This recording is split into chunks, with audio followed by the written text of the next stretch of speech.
Good evening. We're calling to order the regularly scheduled meeting of the El Segundo City Council, Tuesday, May 2nd. Please rise. Pastor Wes Harding from the Bridge will give us our invocation, and Councilmember Dugan will lead us in the Pledge of Allegiance.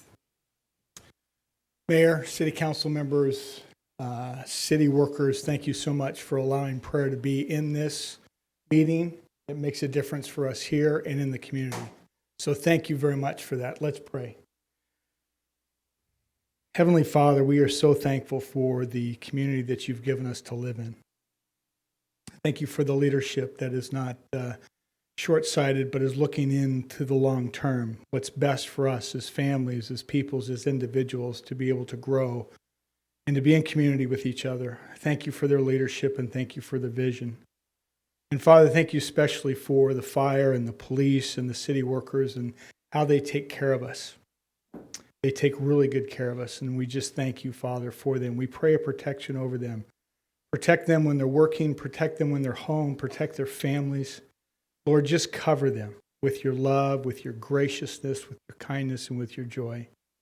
And Father, about the proceedings that are going on this evening, we pray that it would all honor you, that it would all glorify you, and it would bring a smile to your face because we are conducting the business that you've given us responsibility to conduct well.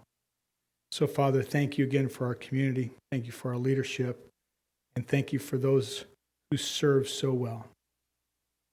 Thank you. Amen. Join me.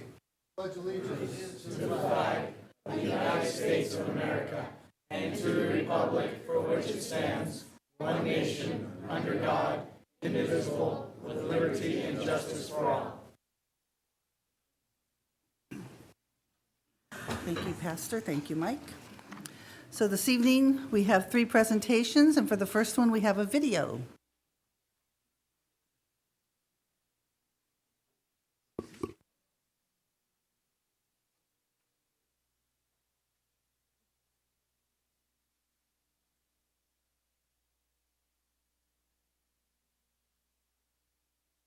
I'm standing here under Marcy the Marvelous Tree, affectionately named that because it was the first tree ever planted by the Tree Musketeers, a youth environmental organization founded by 3rd graders in 1987. Well, the Tree Musketeers is a youth-led environmental organization, and it has 2 main sides of it. It has a hometown side and a national side. In memory of these employees, Raytheon and Tree Musketeers organized a tree planting where employees and children were able to get their hands dirty for a good cause. You know, adults can give blood and can give money, but kids can't do those same kinds of things. They can't give back to their country in the same ways adults can. So we view a Dream Grove as a way for kids to give back and for kids to also help themselves and the environment at the same time. It was a stretch of road plagued with bleak sand and occasional weeds. But today, the Imperial Highway median is a little bit brighter and a little bit greener. The youth-based environmental group Tree Musketeers organized the Arbor Day event that planted over 100 trees along that stretch of highway, and 11-year-old Musketeer Adam Miranda was excited about what the Trees to the Sea event represented. Today, we are celebrating Arbor Day. Today, we are planting trees for the planet. Today, we are creating a green pollution barrier. Tree Musketeers started when I was 8 years old and my Brownie troop was learning about the environment. The hole in the ozone layer is enlarging year by year, and if people don't do something about it, we will not be able to live on the surface of the earth. So we decided we wanted to do something to give back, and we planted 1 tree here in the median on Imperial Avenue, and it was a really empowering experience for us, and we decided we wanted to plant more trees. With shovel in hand, Tree Musketeers help family members dedicate an area along Memory Row for loved ones who have passed away. The reason that Shelley did this for me is I think that she never got a chance to meet my grandparents. Experienced youth volunteers oversee the planting of each dedication ceremony. Just makes me feel really nice inside that I'm doing something for people. This is not only planting these trees, but it's an education for the whole community about how important these trees really are. It's made me feel like I can speak out, like I can be a leader in my community. Today what we're doing is we're caring for and planting trees on Millennium Row. Millennium Row was originally planted by Tree Musketeers in the year 2000 to celebrate the coming of the new millennium. And at 10 years old, I learned so much. I was so shy before I took especially the public speaking courses. I couldn't even stand up in front of my class and make a speech. And now I go in front of hundreds of people. In the future, they're going to see a huge tree that we can say, we planted this tree, and it is an honor to do this, to help the environment.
So, as a city council member, we'd like to give a commendation to the city, from the city of El Segundo, California. So, whereas on May 9th, 1987, 13 Brownie Girl Scouts sat around the freshly painted Marcy the Marvelous Tree, dreaming up a plan to help the earth. The third graders set out on a journey that came to be known as the Tree Musketeers, the world's first youth or environmental organization. And whereas Tree Musketeers had a vision in which children all over the world would plant trees and become leaders of social change, with full knowledge that one person, no matter how small, can make a difference, they are united in action to ensure a healthy future for Earth and themselves. Tree Musketeers' mission and vision has always been to work to empower young people to be environmental leaders, and whereas Tree Musketeers' philosophy is to focus on solutions, not problems. There is no sitting in judgment or pointing fingers or blame. Tree Musketeers avoids duplicating efforts of others and addresses only genuine needs of the movement, thereby paving the way for partnerships. All activities are youth-led, with adults serving as a support system for young decision makers. Human development is integral. Tree Musketeers seeks an extended definition of diversity in everything they do.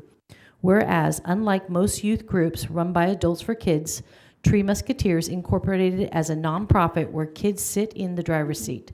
The young visionaries were inundated by obstacles littering the uphill road to become leaders in an adult world. The philosophy was that their actions might inspire others to follow, and follow they did. As word of these youth-led community projects spread, calls came from coast to coast seeking to replicate the concept. Programs involved on public demand, and Tree Musketeers grew to national scope in just 5 years. The value of its work has been widely honored, including by 3 presidents of the United States. And whereas Tree Musketeers planted 2,042,958 trees and had 3,296 South Bay youth leaders, 1,310,703 youth participants worldwide, and 171,578 people educated, inspired. And whereas Tree Musketeers will always be a treasured partner of the City of El Segundo, helping to obtain its statue at a Tree City, USA, beautifying the community by organizing hundreds of tree planting and tree care events such as an annual Arbor Day, caring for young street trees and encouraging homeowners to lovingly water each tree, and genuinely enhancing the quality of life of El Segundo residents, businesses, and visitors. Now, therefore, the mayor and members of the City Council of El Segundo, California, commend Tree Musketeers on their many days of service to the community for the important roles they play in improving our hometown quality of life. Signed by Mayor Suzanne Fuentes. And accepting this presentation will be Gail Church from the Tree Musketeers. And is it Cara as well?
guy.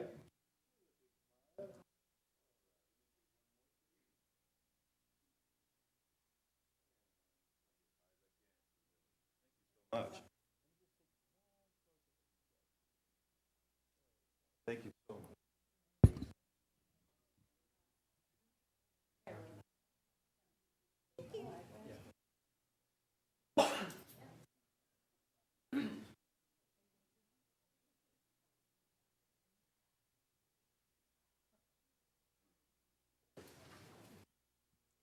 Madam Mayor and members of the City Council, thank you for this beautiful commendation and for having us here tonight.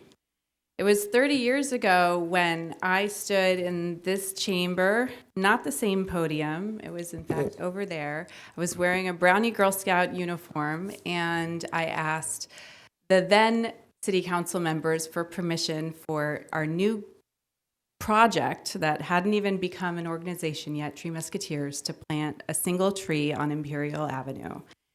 And the reason we wanted to do that was that we had heard that scientists were researching ways for the human race to live underground after the atmosphere was gone. There were holes in the ozone layer, there was acid rain, terrible deforestation, and frankly, we were scared, and we wanted to do something about it. And thankfully, the city became our partner all those years ago in helping to create a green pollution barrier here in El Segundo, and to set an example for kids all over the country and all over the world of what can happen if a small group of people, even little kids, puts their mind to something. And the results were pretty remarkable. There aren't holes in the ozone layer anymore. We're not worried about acid rain. I haven't heard about scientists researching ways for the human race to live underground. And so when I said as an 8-year-old that we at Tree Musketeers believe that we should be digging holes for trees to live in and not for people to live in, that is a fortunate historical article that we don't have to worry about anymore. And now we in fact have these beautiful trees in our town. What we didn't anticipate was that Tree Musketeers would grow into much more than an environmental group. It grew into a force for all sorts of good in this community, in Los Angeles, nationwide. And one of the things that I'm most proud of is that we have trained young people to be leaders, generation after generation of kids who come into Tree Musketeers as volunteers and take leadership courses and become public speakers and learn to manage projects and then actually run the organization. They sit on the board of directors and they make decisions about our future. And those kids, many, many generations, as I said, have gone on to do amazing things as they grew up. And I couldn't be prouder to have been one of 13 kids who founded this group all those years ago, and then to be the chair of the board for however long it's been now, probably 20 years. And it's sad that this chapter is closing in our history. I think it's the right time, and the good news is that what we've done will never go away. It's a legacy that will live on forever and fill my heart with gratitude and the world with hope. It's been so fast, this shutting down process, that we haven't really had that much time to be sad, but we had 30 years worth of stuff to pack up and get rid of somehow. So we really want to thank our partners at Chevron and TG Construction and 1-800-JUNK for helping us smooth that process out. And I want to thank our volunteers and our board members and the kids who have been the heart of our work for everything that they've done for us. And I really want to thank my mother, Gail Church, who is our executive director and has been since the day we got this crazy idea. And for some reason, she was crazy enough to tell us it was not crazy and help us actually come up with a plan to implement it. And helped us apply for awards that allowed us to travel to the White House when we were 10 and 12 and 16. And those moments, the big recognitions, but also the many little ones we got from members of this council and from corporate partners who said, I believe in what you're doing. We believe in what we're doing. We're invested in what you're doing. That's what allowed us to continue. And Mom, you really deserve the credit. You do. So thank you for all you've done all these years. And it's hard to say goodbye, but it's, like I said, an exciting time, and it's not over. So to talk to you a little bit about the future is Tree Musketeers' current president, a high school student named Fernando Aguilar. Thank you.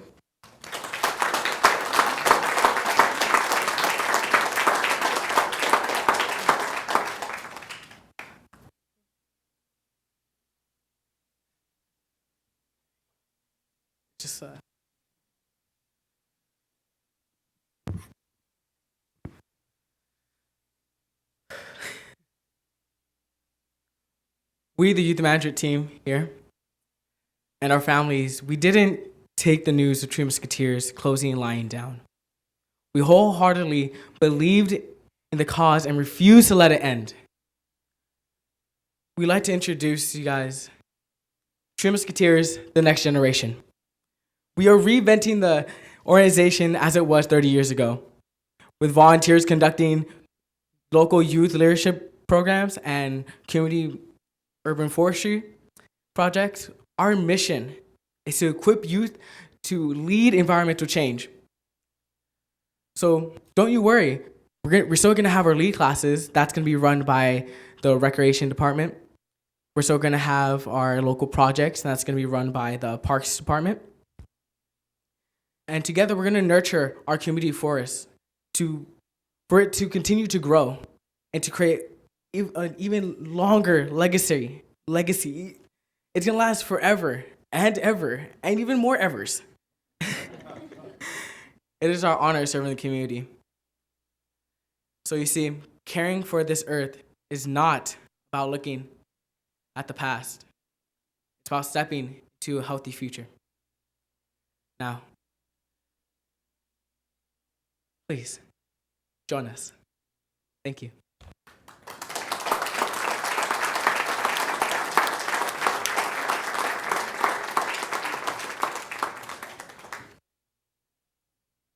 Thank you. We'll have comments at the end.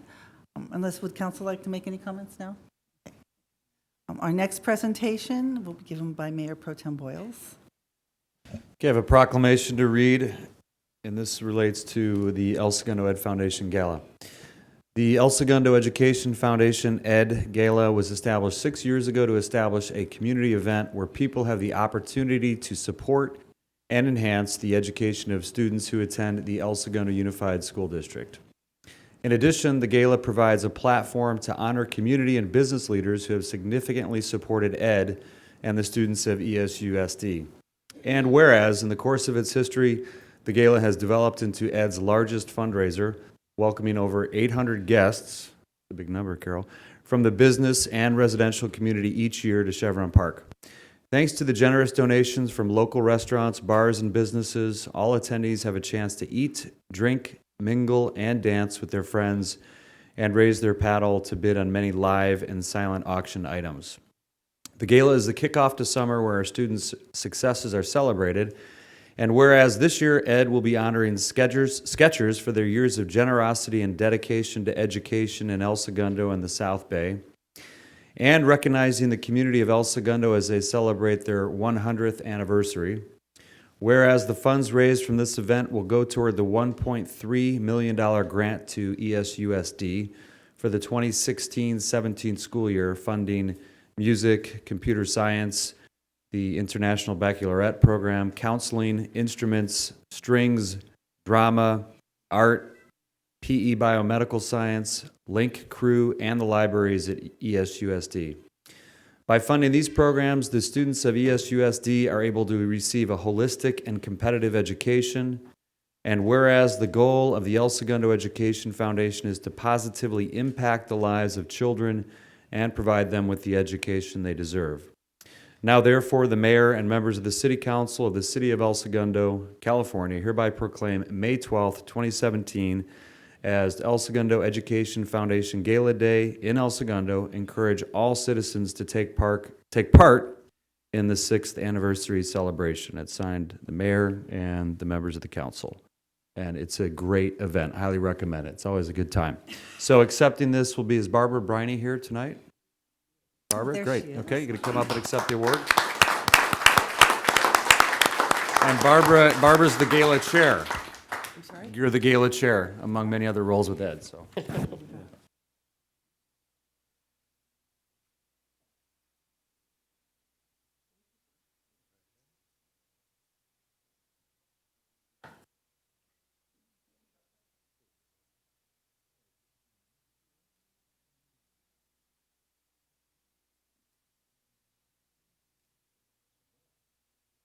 You'll say a few words. Do I not ever say anything? Thank you very, very much for this recognition. We appreciate it. These kinds of things in our community don't happen without a terrific group of people who support us and who work very, very hard. And I need to thank them even prior to the event because they've been working since December to make sure that this event is outstanding. Many of you that sit on the council have been in attendance, and I'm really happy to tell you that Mayor Pro Tem Boyles' wife sits on our committee, so they realize and recognize how much work goes into it. We're grateful for our sponsors. We're really grateful for the community that comes and attends. It's a fun evening. It's the best thing in town, and you don't want to miss it. So we appreciate this. It will help us to tell everyone how important it is that we continue to support our children, our community, and we're grateful for this recognition. Thank you very, very much.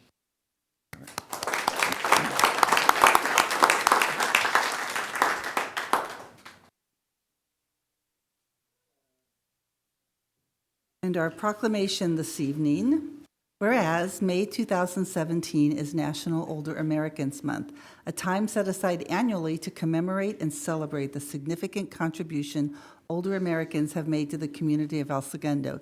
And whereas El Segundo is committed to valuing all individuals and recognizing their ongoing life achievements.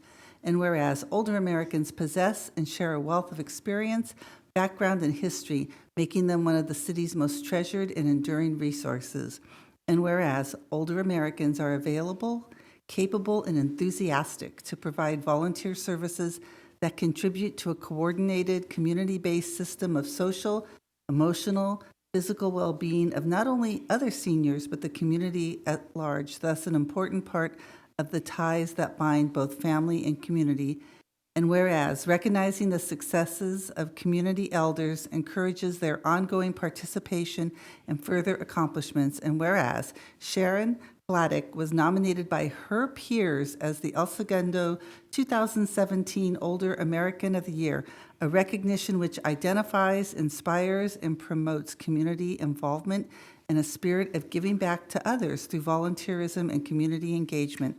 Now, therefore, on the second day of May 2017, the mayor and members of the City Council of the City of El Segundo do hereby proclaim the month of May 2017 as Older American Month, and Sharon Hladek as the 2017 El Segundo Older American of the Year, and hereby recognize the Elderfest celebration Saturday, May 13, 2017, from 11 to 2 at the Joslin Center to recognize Sharon and other senior citizens who have given generously of their time and talent to improve the quality of life for all in El Segundo. And it's an honor to present this to Sharon.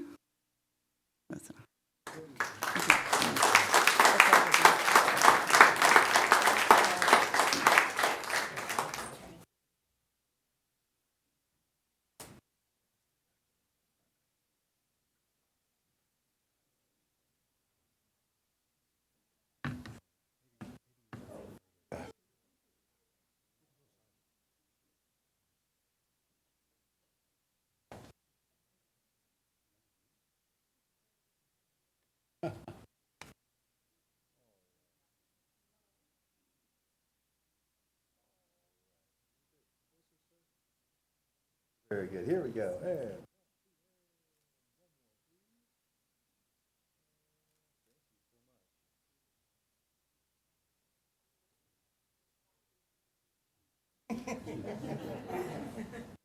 I can say a few words on behalf of Sharon.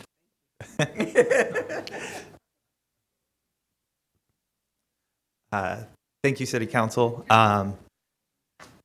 Sharon and the Senior Club are amazing, and the work they put together monthly to give our seniors in this community fun events all the time to do is just excellent. Sharon sets up our monthly potlucks and our weekly Saturday night evening dances, and I've heard that Sharon's dances have been some of the best in decades. And not only does she volunteer with our Senior Club, she's also a member of the Women's Club and helps find, different resources throughout the community for the Women's Club.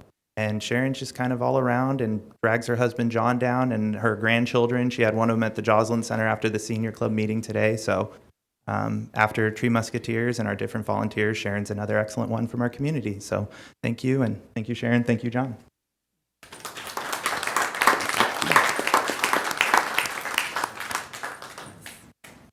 Well, congratulations to everyone who is recognized today. You're the soul of our community, and we're very grateful for all you do. Any other comments? Madam Clerk? Oh, Greg. I was just can we make comments on the presentations? I just want to commend Tree Musketeers. I think it's pretty amazing being a father of 5. If one of my children came forth with this vision and then I saw it come to fruition over 30 years and make such an impact, I would be incredibly proud. And having worked with you for a long time, Gail, congratulations to both of you for everything you've done and to all these leaders you've created. Every time I see them come up here to the podium, I'm amazed. So thank you. Madam Clerk, roll call. Councilmember Pirsztuk? Here. Councilmember Brand? Present. Councilmember Dugan? Here. Mayor Pro Tem Boyles? Here. Mayor Fuentes? Here. Now is the time for public communication related to city business, 5 minutes per person, 30 minutes total.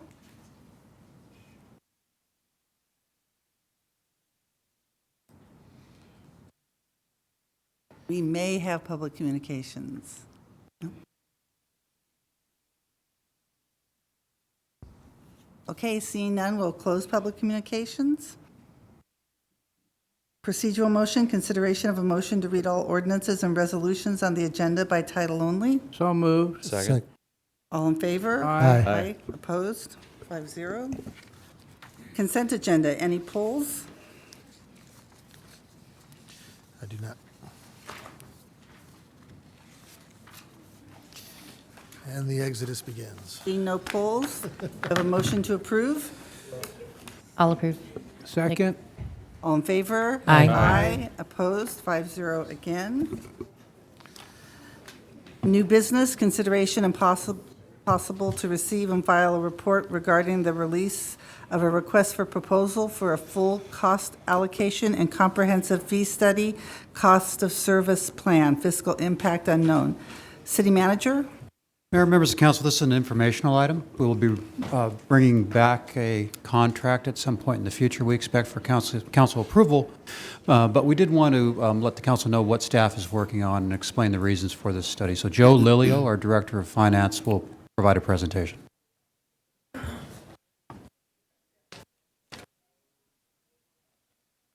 evening, Mayor Fuentes, Mayor Pro Tem Boyles, City Council members. I'll just give you a quick background on this study.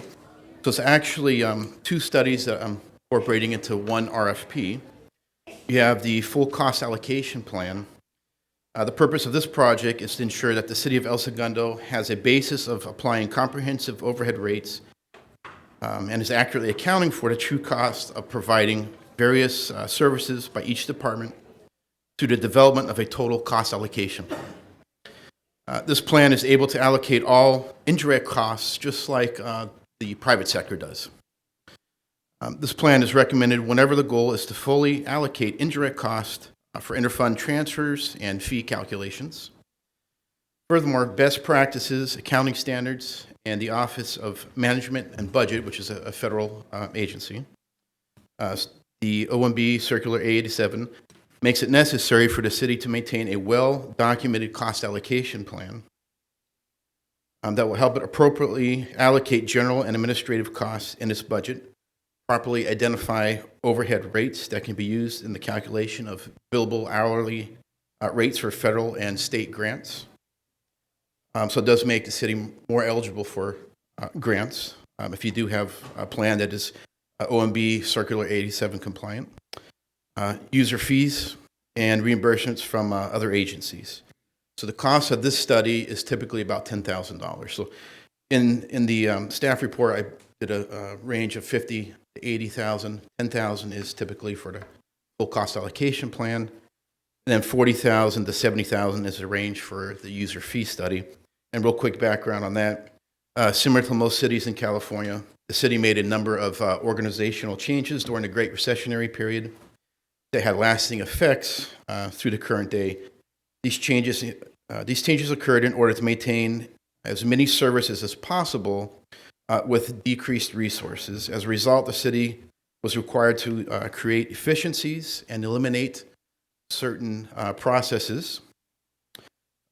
Consequently, the underlying activities upon which the previous user fee study were based on have changed, and the last user fee study was done, I believe, 2010, 2012, somewhere in that period. And it really only focused on planning fees, some fire fees, and there was internal fee study done with Recreation and Parks. I think that was done in 2014.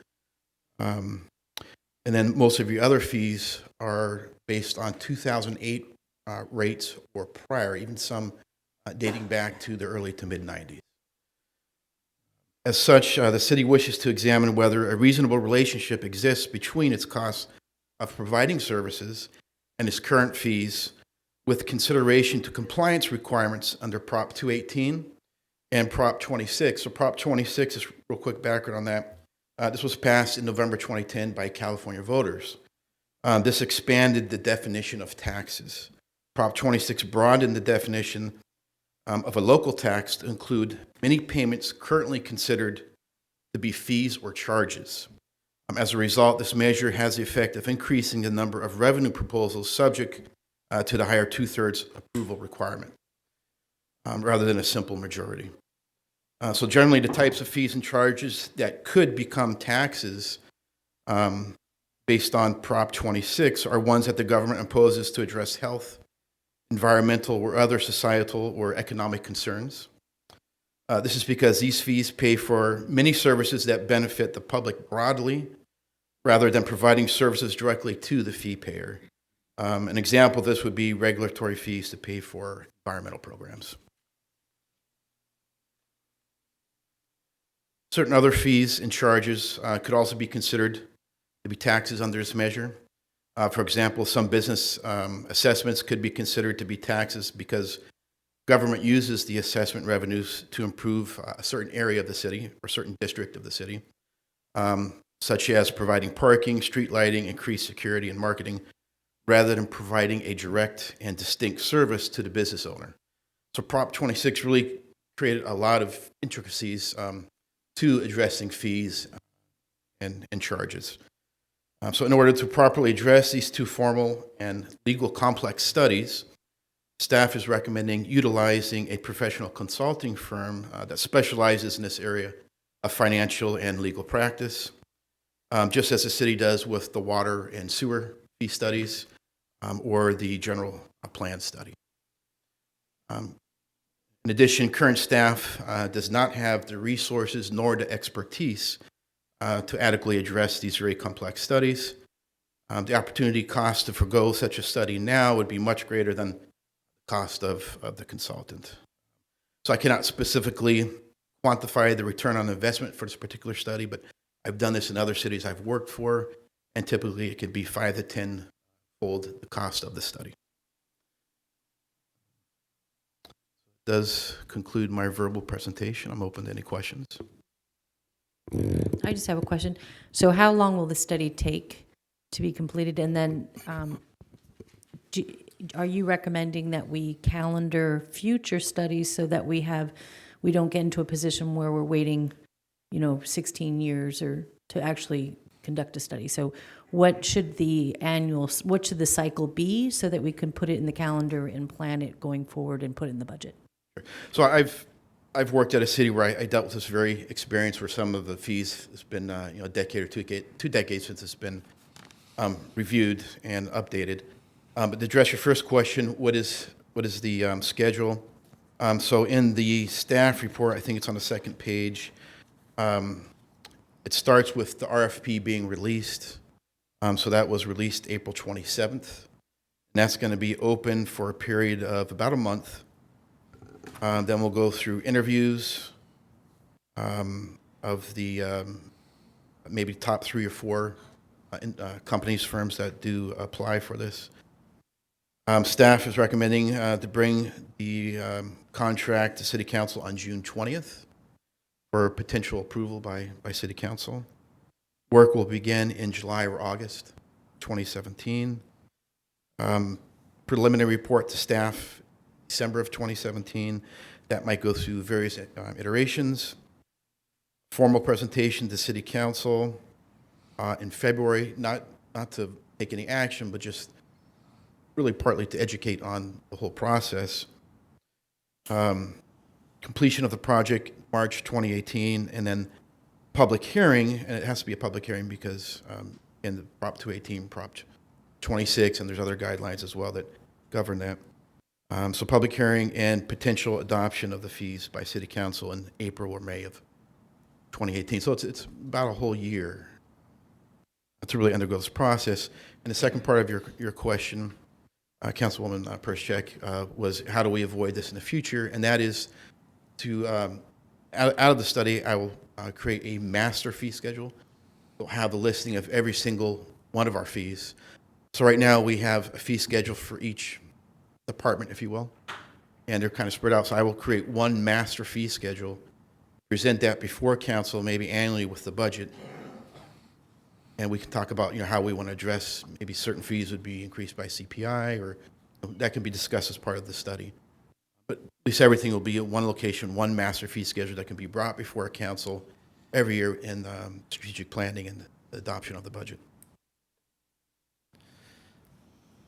Any other questions for Joe? I do. I think I understand the process, but it's really looking internally. There's no external look, right? It's like activity-based costing almost. What is it costing us to provide these services with no look to the market, right? Correct. Okay, thank you.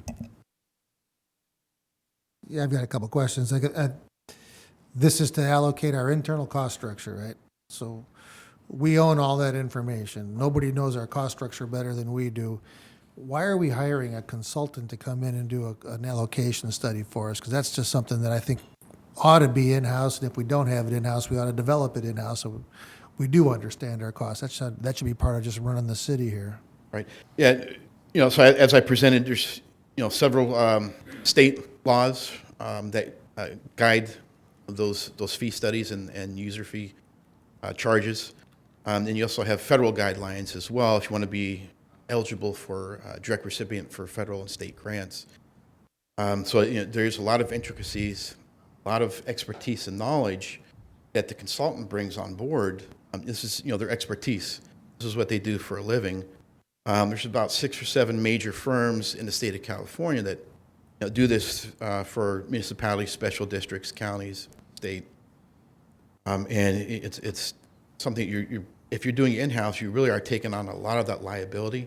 And if you're not compliant with, let's say, Prop 218 or 26, you could be subject to having those fee structures challenged in court.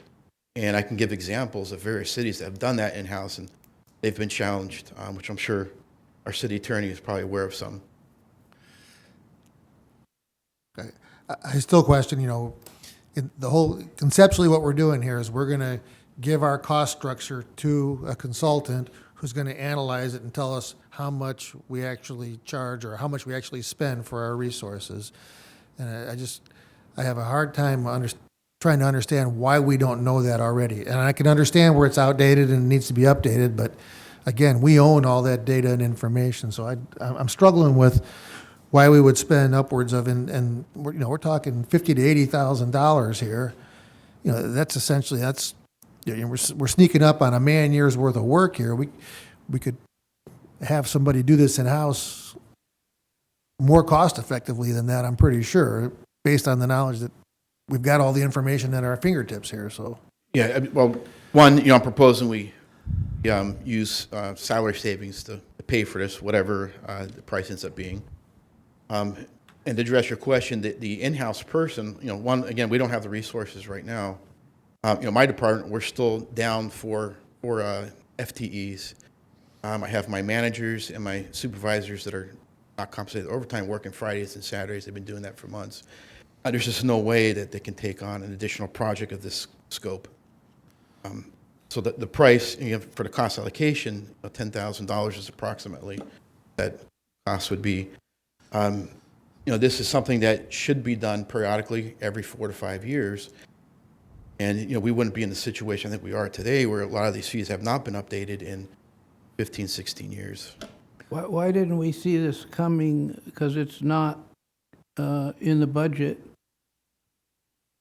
We didn't budget for it. Why do it now? Why not do it next fiscal year when we budget for it? What's the rush? So it's that opportunity cost.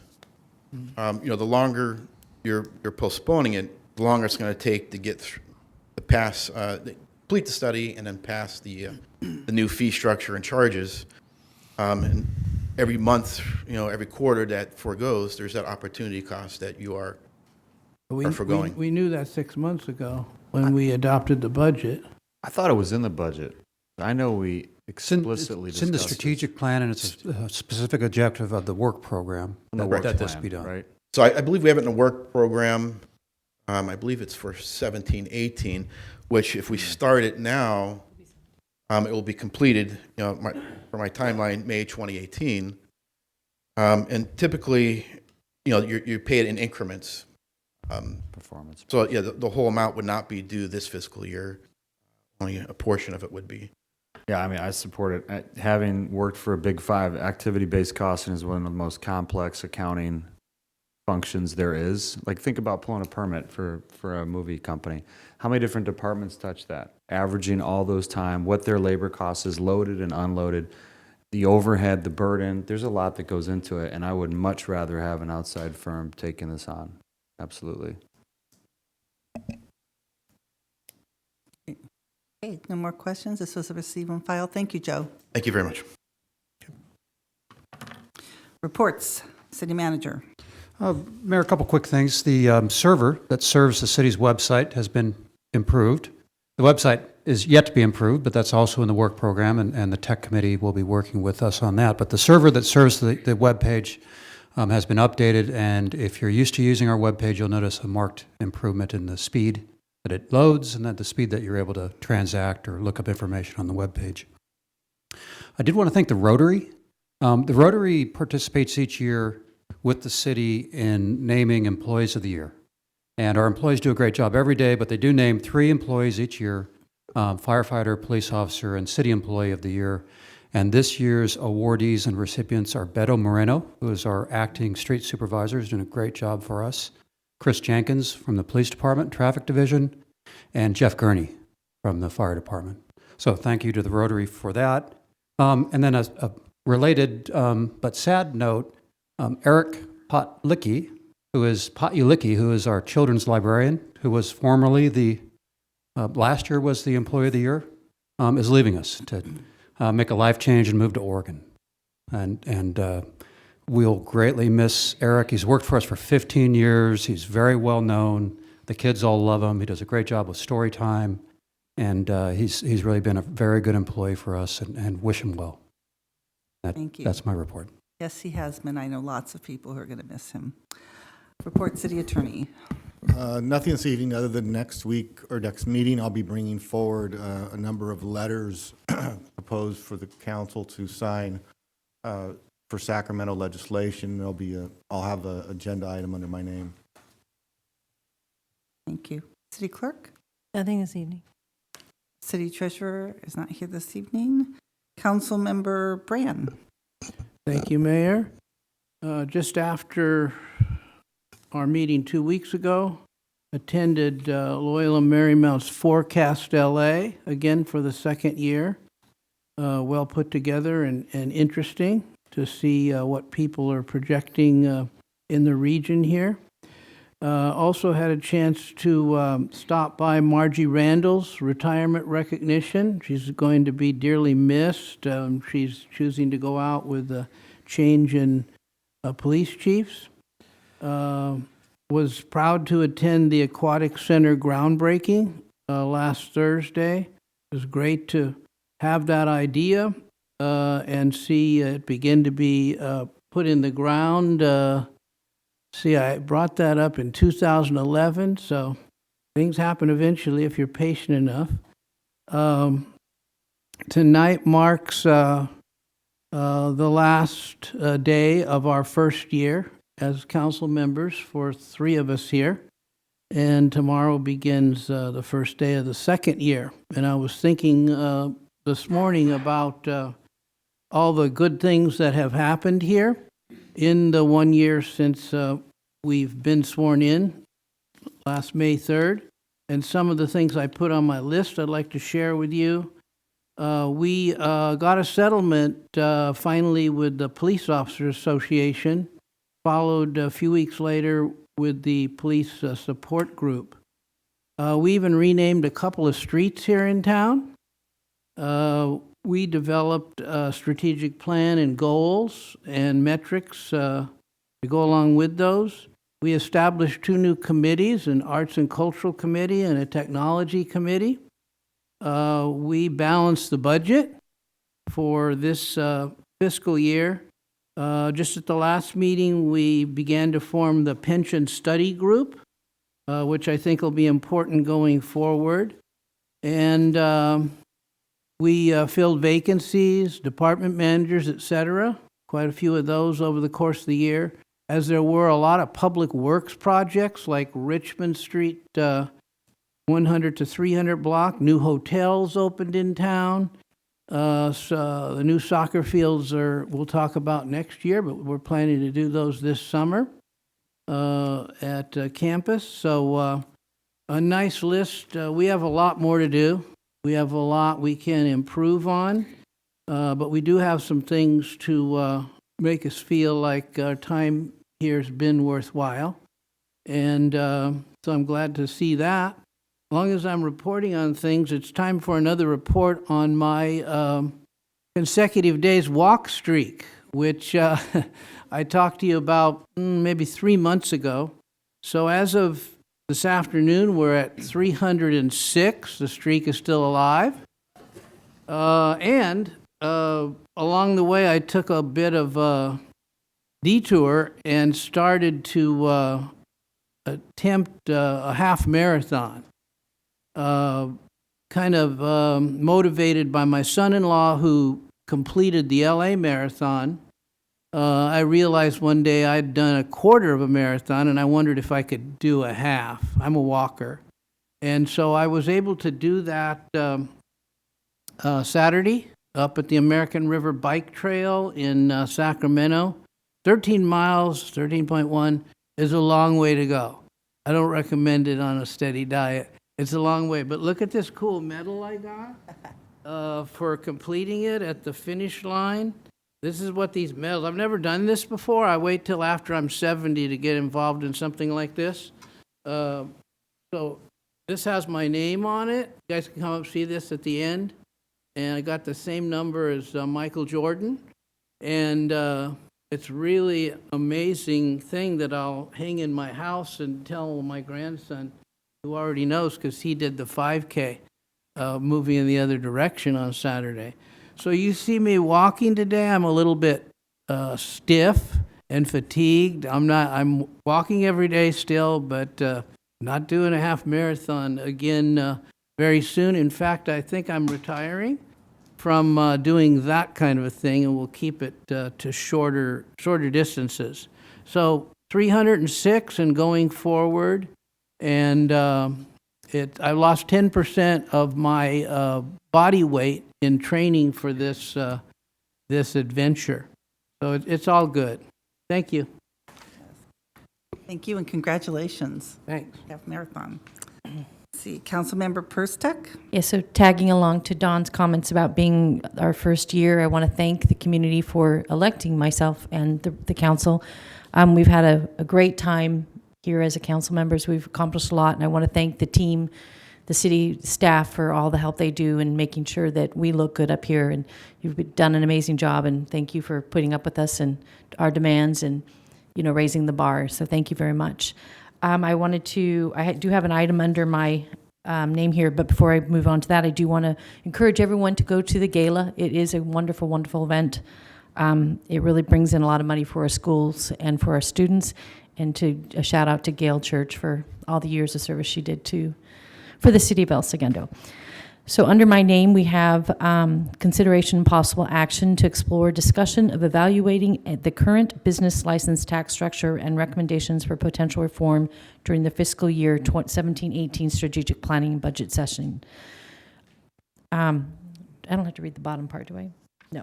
So I wanted to bring this forward. I know we have put it in our strategic plan, but I do have concern that I want to make sure that we get the ball rolling so that we can have something on the April ballot to make changes to our business license.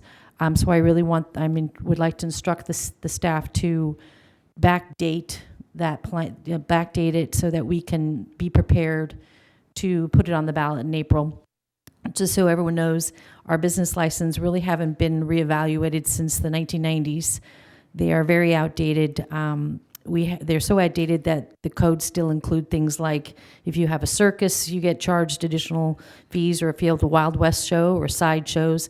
So we haven't really done a very good job of keeping up, with the changing the business models. And as a result of that, businesses that have many employees and large footprints have to pay higher fees than the new companies with high technology that may only have a couple employees. So I really want to just instruct the staff to take a look at our business plan and see our business code and see where we can make some changes to not only increase fees, but to really enhance and invite businesses to come to our town. So at that, I also want to make sure that we're partnering with the EDAC group and the Chamber of Commerce so that we make sure we get a very holistic view of where we should go and plan for the future. And that's it. Thank you. Councilmember Dugan. I'm going to pass. Mayor Pro Tem Boyles.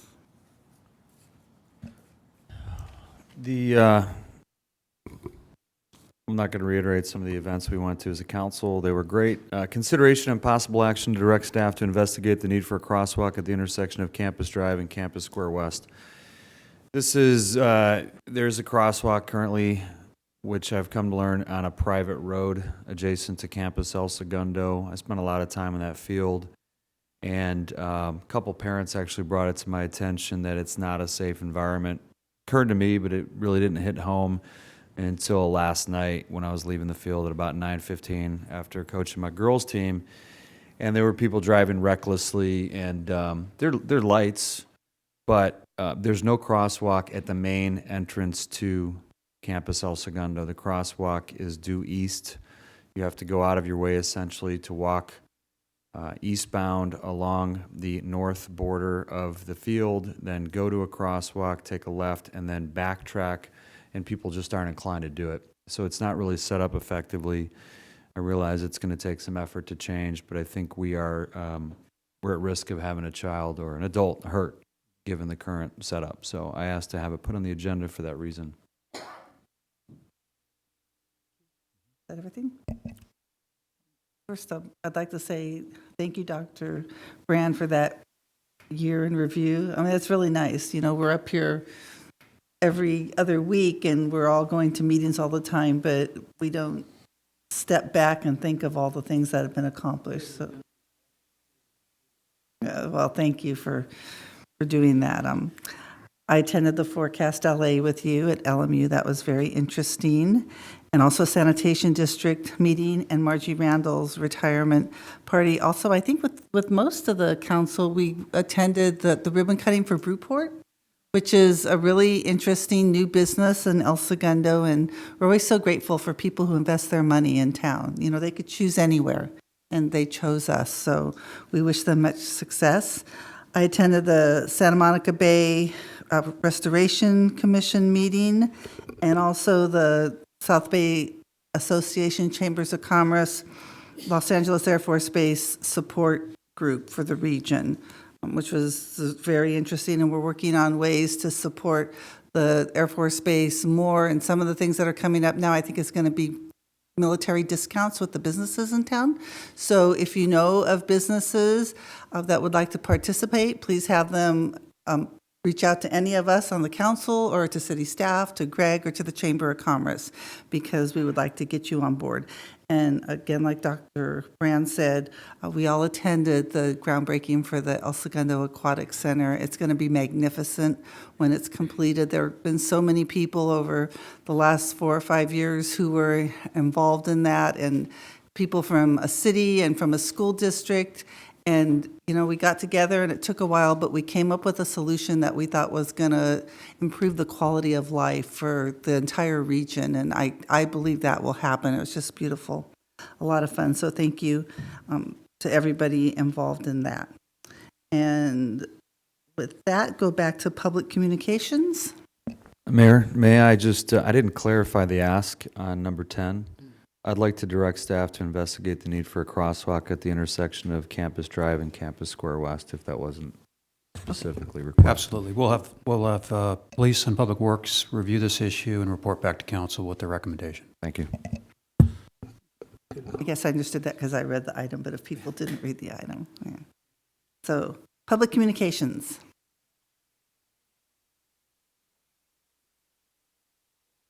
Good evening. My name is Jack Axelrod. I'm a resident of Segundo for the last 17 or 18 years. I live at, I forget where I live. I live at 17 Richmond Street, apartment B, and I've been there all this time. The highlight of, I do attend city council meetings when I can. Perhaps you wish I wouldn't, but I don't know why I say that. I'm not that self-effacing, actually. I'm glad I'm here. The highlight of this meeting tonight was, as usual, the report of Councilman Brand. That seems to be the best part of this meeting to me. It's the part I enjoy the most. I am appalled by this continued use of the invocation when we are all asked to stand. And what it seems to be more than anything else is an attempt to get us to conform, to get the entire community into conformity. And let's stop it. There's got to be people in here that do not believe in a heavenly Father, whatever that may be. It may mean something to some people. It does mean nothing to me, except I find it appalling. I still find, as I did 17 years ago, I still find it appalling that jingoistic display of national flags on Grand Avenue. That's get rid of those things. We are a militaristic society. We're also a kind of racist society. We're primates. We're all animals. You go down to the beach and you see this flock of seagulls. There's usually a flock of seagulls somewhere down there in front of the cafe. Oh, by the way, the cafe. I don't ever see any of you at the cafe, but I'm there earlier in the morning. The two women who run the cafe, Nikki and Jen, they're really terrific. And it's a great place to observe the ocean. So I recommend that. The seagulls down there flock together. There used to be an adage. There still is an adage. Birds of a feather flock together. And you look down there, and there's this field. It's usually a large group of white seagulls. Does that mean they're racist, the seagulls? Yeah, I think they probably are. Down here at the corner of Grand and Main are the corvids. You get here in the morning, and there's hundreds of corvids in those trees squawking away. Are they racist? Yeah, they probably are. The pigeons all cling together. Pigeons down at the parking lot. The striped gray, multi-gray pigeons all flock together. Are they racist? Yes, in the same way. But as human beings, we're capable of going past that. And I wish. Wishes are silly. Wishes are about what's worth it. Clock hasn't started.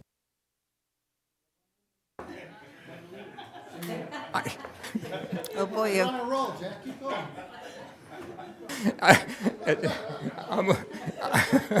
I'm only here for a few more seconds anyway. Laughter, that's terrific. It's great. It's great to hear laughter at one of the council meetings. I'm a misanthrope. That's okay. I don't mind that. I'm put to shame by the report of the Tree Musketeers. All these kids working on the trees. That it touches my heart, and I wish wishes are useless. I'd prefer to be more active than I actually am. I don't do much good for the city, except sit here to bore you a little bit once in a while. Anyway, thank you very much for your attention. Thank you for all of your attempts to maintain the fiscal health of the city. But the city needs more than fiscal health.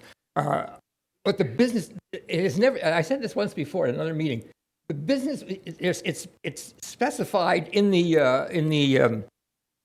schedule of the meetings that, I say this, that the communications should be specifically about El Segundo business. And it's never been defined, from my understanding, what is meant by the business of El Segundo. Now, it cannot be the manufacture and sale of drones over there by Raytheon or by Lockheed. It cannot be, it cannot be the Air Force Base. I'm appalled by our association with the Air Force Base. Get rid of them. What do you think? What do you think the psychological profile is of somebody who wants to be a general? Somebody who wants their vocation to be law enforcement. We have people working in the prisons who don't give a damn about justice. They're there for their own psychological purposes, law enforcement. Listen, I thank you really sincerely for your attention and for the opportunity to talk to you. Be well, stay well. Yeah, see no other comments. We'll close. Comments?